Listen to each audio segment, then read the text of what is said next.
Сайн уу? Ану байна. Миний хувийн санхүүгийн хувьд өнгөрсөн 3 дугаар сар ямар сар байсныг энэ удаагийн видеогоор хуваалцах гэж байна. Тэгэхээр 3 дугаар сарын нийт мөнгө урсгалын хувь хэмжээг нь аваад үзэх юм бол нийт урсгалын маань 36.28%-ийг татвар шимтгэлийн зардал, хоол хүнс 22.66%, 971%-ийг чөлөөт цаг, хувийн хэрэглээ 528%, гэр ахуйн зардлууд 321%, тээвэр шуудан харилцаа холбооны зардал 317%-ийг, бусад зардал 19.69%-ийг бүрдүүлсэн үзүүлэлттэй байжээ.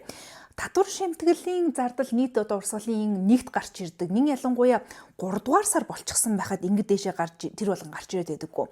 Оны эхний 1-2 дугаар сард бол хөвчлэн миний хамгийн өндөр зардлыг бол энэ төрлийн зардлууд бол бүрдүүлдэг л дээ. Учир нь яг бүтэн жилийн турш хуримтлагдсан хувь хүний орлогын албан татвар бол төлдөг юм процесс явж идэг учраас 3 дугаар сарын хувьд ийм өндөр үзүүлэлттэй бас өндөрч ижтэй. Эзлэх хувь хэмжээ өндөр гарч ирсэн.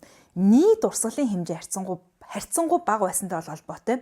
Би бас нэлээд өөрөө сонирхоод өмнөх санхүүгийн бүртгэлүүдээ ингээд ухраагаад ингээд үзсэн чинь өнгөрсөн 3 дугаар сард гарсан нийт зардлын хэмжээг аваад үзэх юм бол за 2024 оны 10 дугаар сарыг тооцвол 22 оны 10 дугаар сараас хойш байгаагүй бага түвшин дээр байсан байгаа юм. Үндсэндээ сүүлийн 2 жил гарны доторх нэлээд суул үзүүл хамгийн бага зардалтай сар байсан гэж хэлж болно. Өнгөрсөн 24 оны 10 дугаар сарыг тооцоо шүү дээ. Энэ маань яг миний яг юм санхүүгийн сүүлийн үед баримталж байгаа дэглэмтэй болов шууд холбоотой. Үндсэндээ мөнгө урсгалын хэмжээ огцом ингээд танагдаад ирсэн л дээ.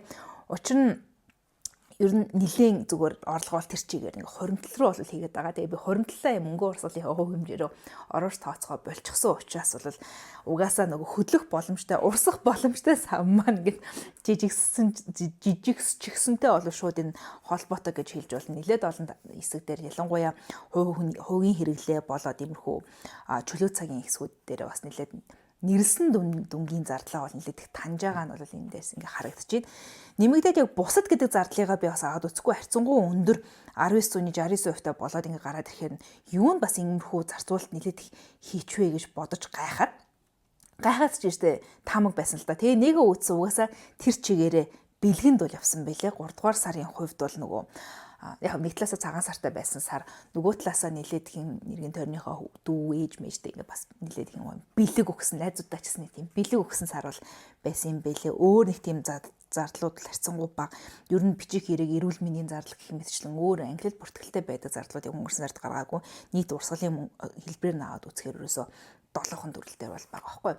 Тэгэхээр цаашдаа ч гэсэндээ бол нийт мөнгө урсгалын хэмжээгийн бага хэмжээнд бол байлгаад байх сонирхолтой байгаа. Ямарсан он дуустал бол нэлээд их хуримтлуулна.